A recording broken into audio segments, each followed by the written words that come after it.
welcome back for another episode of the IBD Hub. I'm Julia De Mauro, your host, as usual. Today I thought I would do a special episode for the people who are thinking about starting their own business in the architecture and real estate field. And we will talk about what should motivate you, the journey to entrepreneurship, also what your value proposal should be and how you should be strategic about certain things.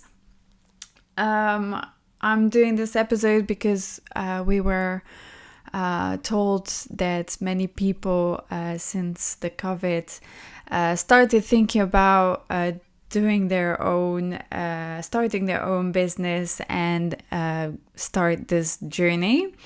So we are super excited to talk about this topic. And before we start, I'd like to make a small introduction. I don't know if you saw the last episode of the podcast with ODA from New York. I got a lot of feedback and I was really happy that you enjoyed that talk and that episode about taking back the streets. If you haven't heard it or listened to it yet, please go onto our website or on YouTube to catch up. And next week, we're gonna also have a very special guest from UN Studio, and they have an announcement to do. So I'm very happy that they pick our podcast in order to do that. So stay tuned for that. It's gonna be a great adventure for them, and the podcast is really interesting to see UN Studio's perspective on business and innovation. So also for the in the next few weeks you will see some changes in our social media. We're still discussing really how to approach the different platforms and kind of gather a community of specialists and entrepreneurs within the creative industries and the real estate industries. So it's gonna change a little bit, so stay with us, bear with us, but it can only get better and more interactive. So that's it for the little introduction. If you haven't seen our new website, please go on it. It's theibdhub.com, and there you will able to see our different services. We have business development consultancies for any company that is looking to innovate their approach to finding new clients and new projects. You can book directly online one of the packages or request a one-to-one meeting with us.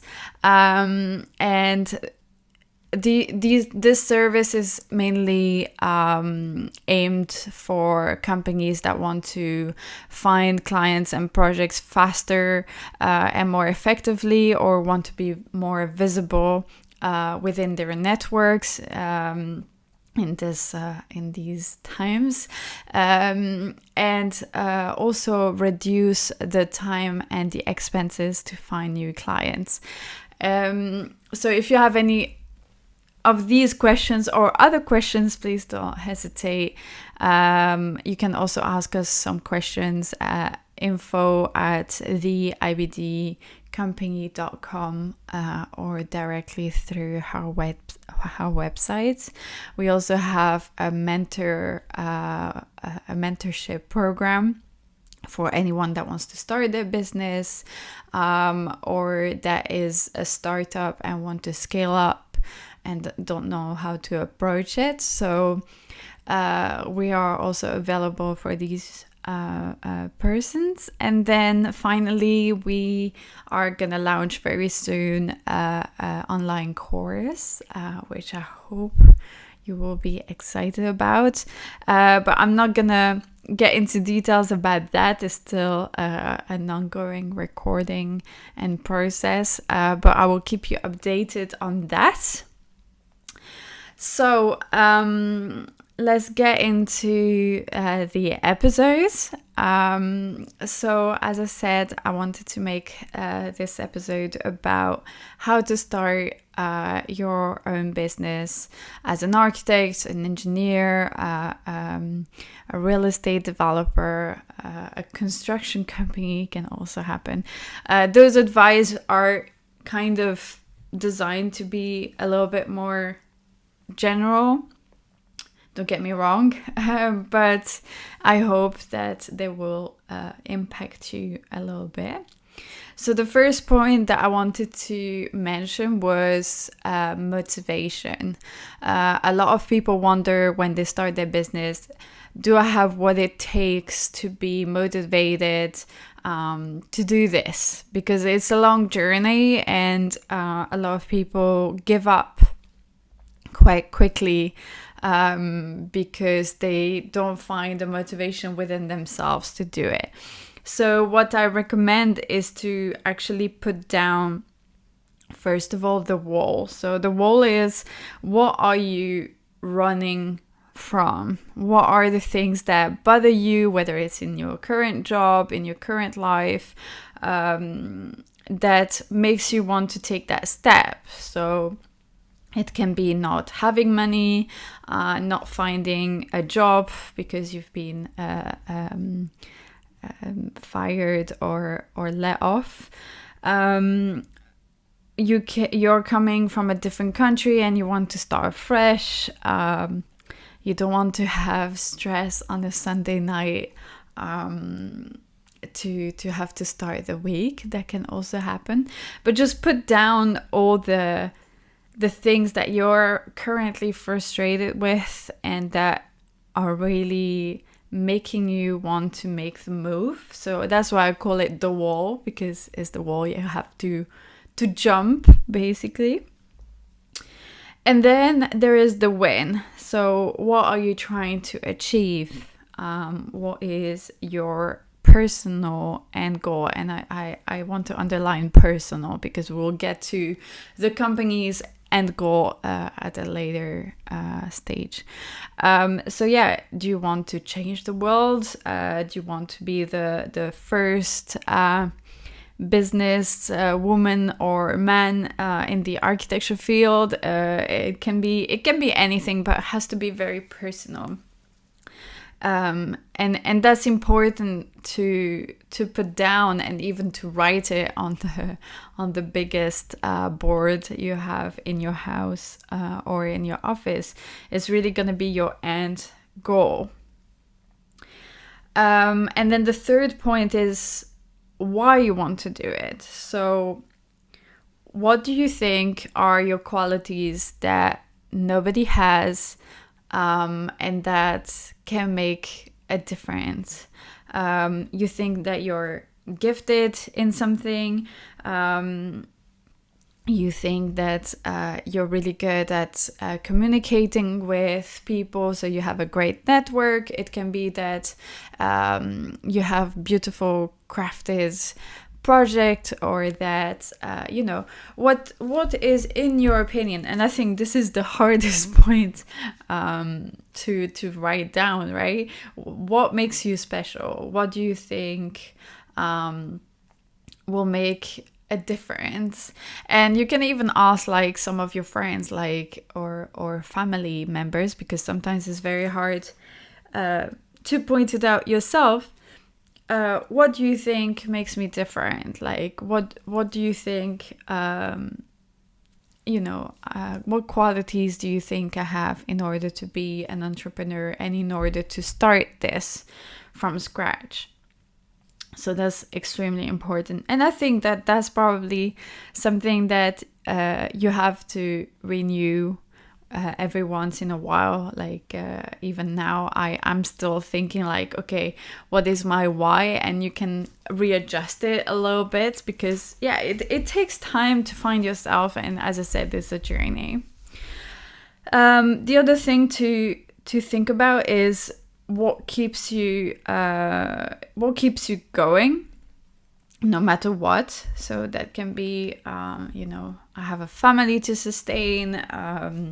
I want to prove to myself that I can do it. I have a family that really believes in me, etc., etc. So that's really important as well.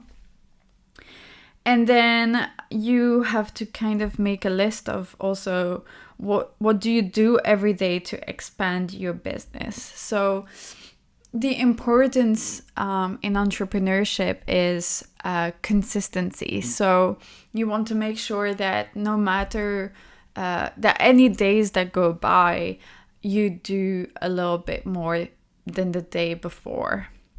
And sometimes you will have some days where you just, want to clear your head, you don't feel like it. And that's also okay. But maybe you can find a book that is going to inspire you, or like make at least a list of what you should do the next day. So those are like little things, like what is bringing you a little bit closer to your end goal every day.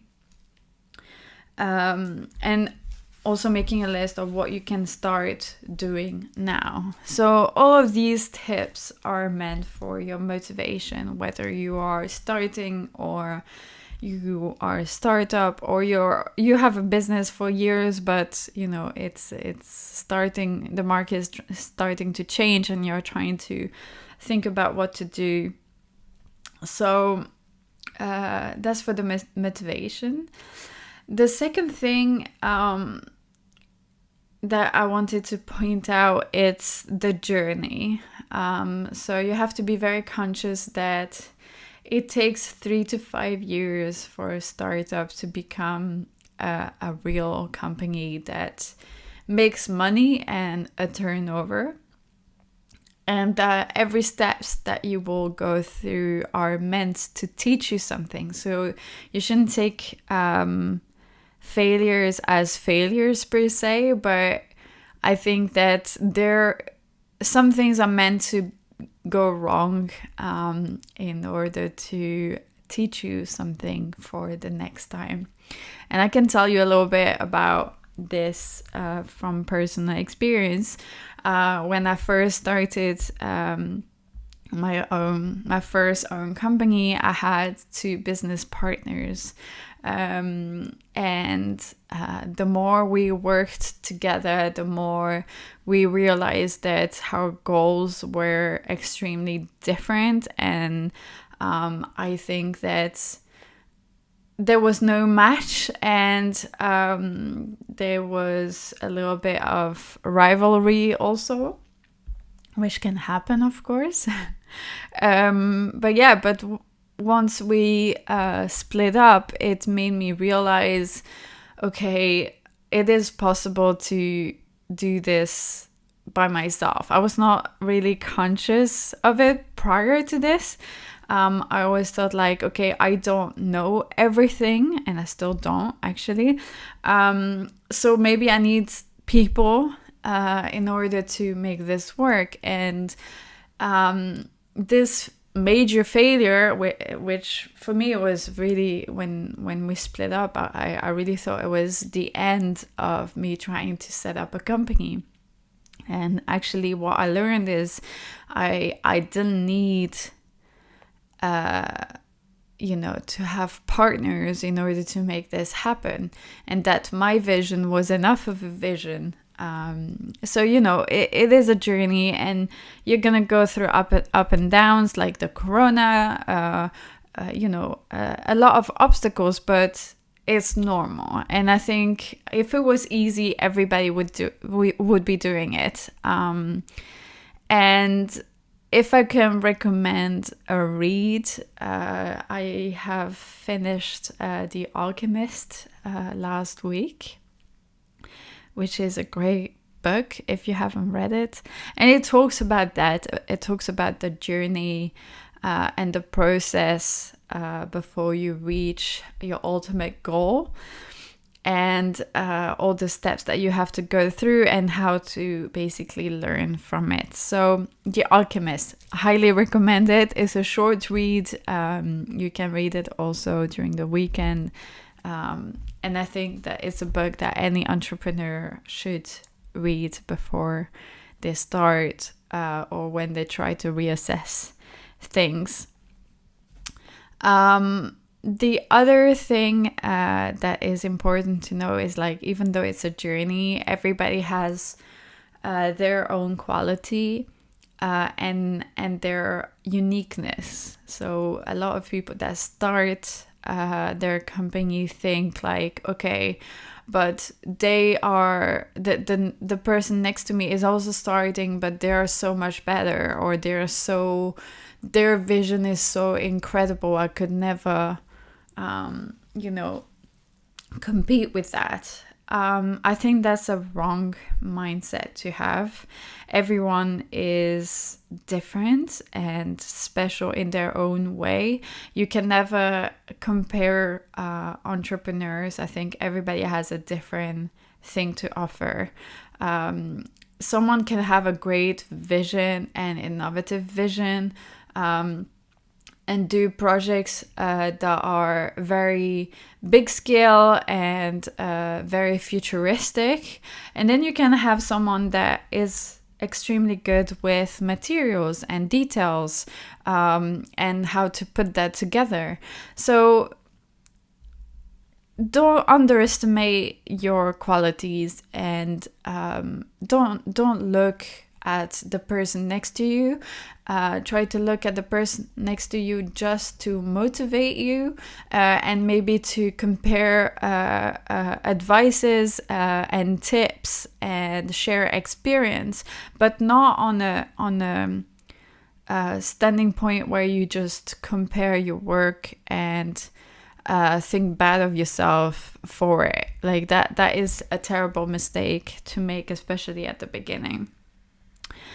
The third point I wanted to talk about is your concept.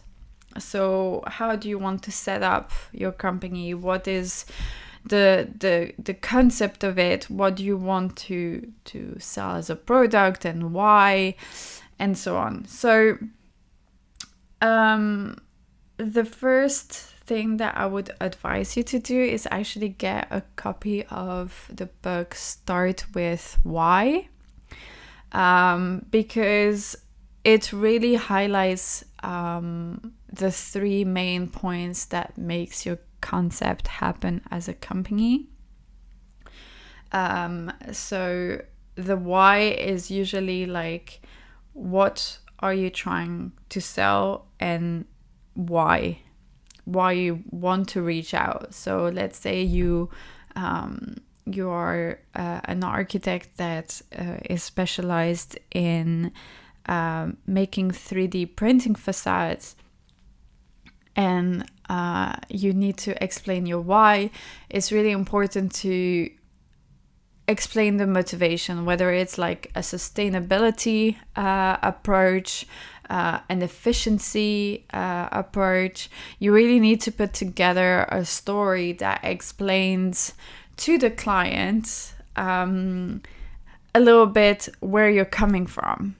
And that's something that we will talk about a little bit later down the line in a few weeks, because I will talk about this in a more precise way. But most architects and developers and engineers think that their why is actually their references, but actually that is more the what rather than the why. So it just shows credibility. Your projects and references shows credibility, but it's not necessarily the reason why you're doing this in the first place. And the how, it's what tools are you using to solve the problem, or how do you go about solving the problem? And I think that's also important to say. So a lot of mistakes that we make is to say like, okay, I'm very good for the job because we use BIM and we use client and stakeholder meetings. But you cannot sell that as a why. This is the how. So if you read that book, or at least read a summary of it, I think you will get a clear idea of the differences between the why, the how, and the what. And I will get back to it, just not today in depth. But it's very important to distinguish those three things, and your pitch should include those three things. The fourth point I wanted to make is about your value proposal. So once you define kind of the concept of your project and why you're doing it, how you're going to approach it, and what is your end goal, you have to put together a value proposal. So start thinking about who would be your perfect client. Try to actually write down who would be your perfect client and your perfect project. What kind of problem would the client have that you have to solve? What is their pain that they're going through? And what kind of perfect project does that lead to? We call this creating a persona of a client. So really defining the profile and the pain in order to be able to understand better how we should sell our services or our product.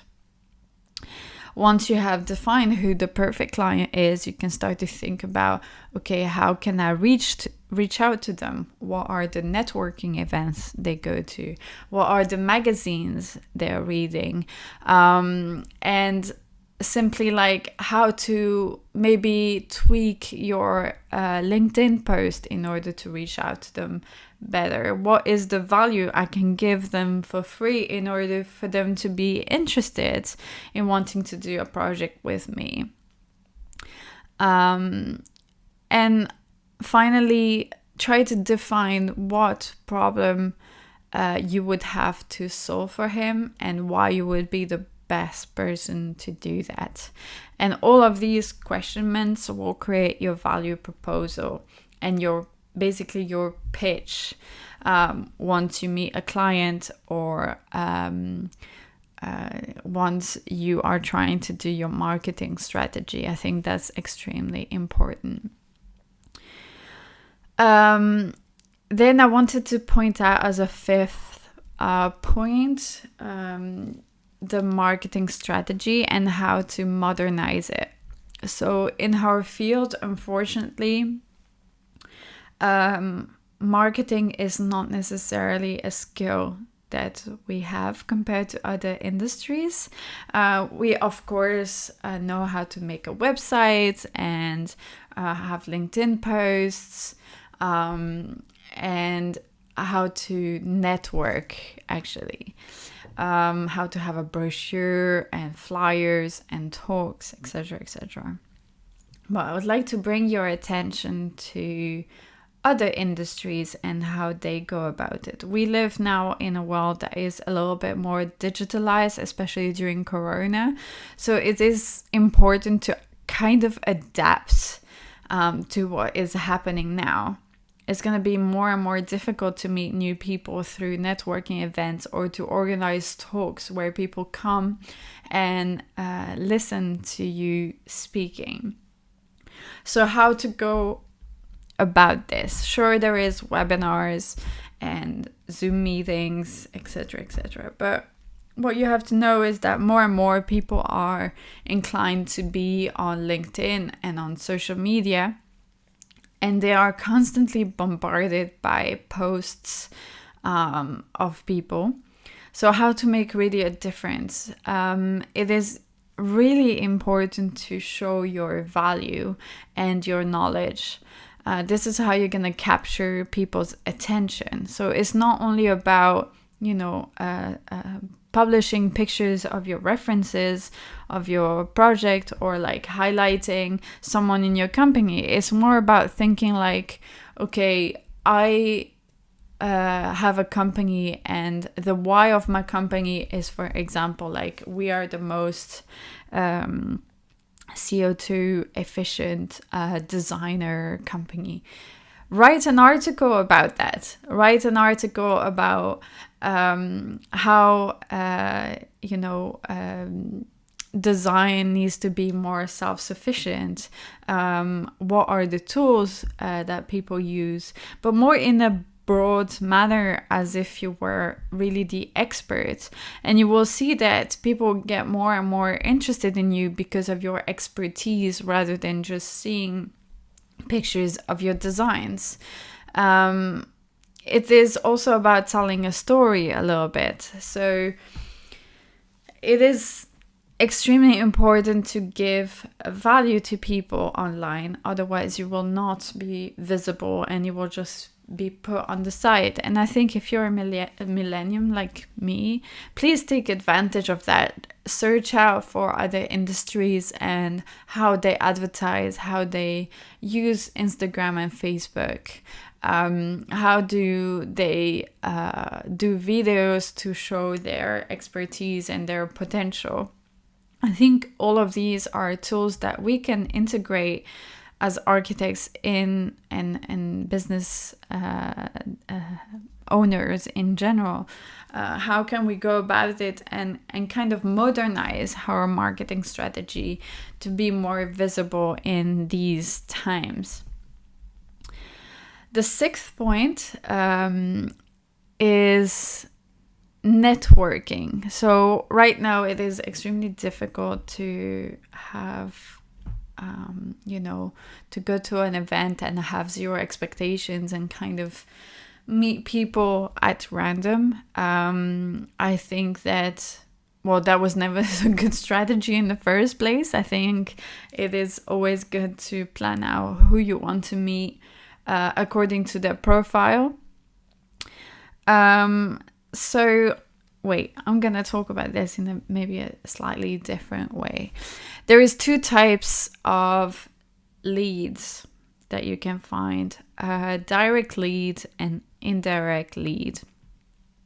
A direct lead is a person that has the power to give you a project, someone that is directly your client, or at least in the decision-making team that will decide whether you are a good person to do this project or not. An indirect lead is someone that knows the client and has worked with the client before. And when you start your business, I think it's extremely important to first build a network of indirect leads and really find their profile on LinkedIn before you set up a meeting with them or go to a networking event with them. An indirect lead for the case of the architecture field would be a building engineer, a structural engineer, acoustician, a landscaper, anybody that would be directly in your design team, and kind of go to them and introduce yourself and pitch to them your ideas and ask them to create some kind of partnership where they can introduce you to some of their past clients, because they have to win in it as well. So this kind of partnership is key also for people that are just starting as entrepreneurs. Create these partnerships with people that don't have a rival product or service, and create this partnership to be stronger together in order to then go to a direct lead and introduce yourself more as a team of experts rather than you being alone with no projects yet done or no product yet done. It increases the credibility, and also if the direct lead knows the indirect lead, it will be easier to get into getting a project because the client will automatically trust the indirect lead for the projects that they did together before. So this is a little bit of a networking strategy when it comes to finding your first project. So those were the main points I wanted to discuss. I think that in a few weeks I will get back on some of these in more depth. But I have already been talking for a long time with you. So as a little bit of a conclusion, try to write down your motivation that makes you start this journey. Try to think of the journey a little bit more as a learning process rather than being beaten up every time that something doesn't go right. Try to define your concept very carefully and your value proposal. So those are two important things. I don't know if you saw, but a couple of weeks ago we published a template for the value proposal. I will publish it again so you can download it, and it's basically a template that helps you to find your real value proposal. Try to modernize your marketing strategy, whether you're a startup or a company. Trying to think of different ways to reach out to people. And finally, try to get to your clients through indirect leads, because that's the most efficient way to get there. So I hope you have enjoyed this episode. I know it's a little bit different, but I'm looking forward to your feedback to know if this kind of format also suits you. So we can maybe alternate between this type of learning and teaching episode and the ones with the guests. So follow us on Instagram, Facebook and LinkedIn, and keep updated on what is happening for the IBD Hub. And don't forget to visit our new website at theibdhub.com. And see you next week.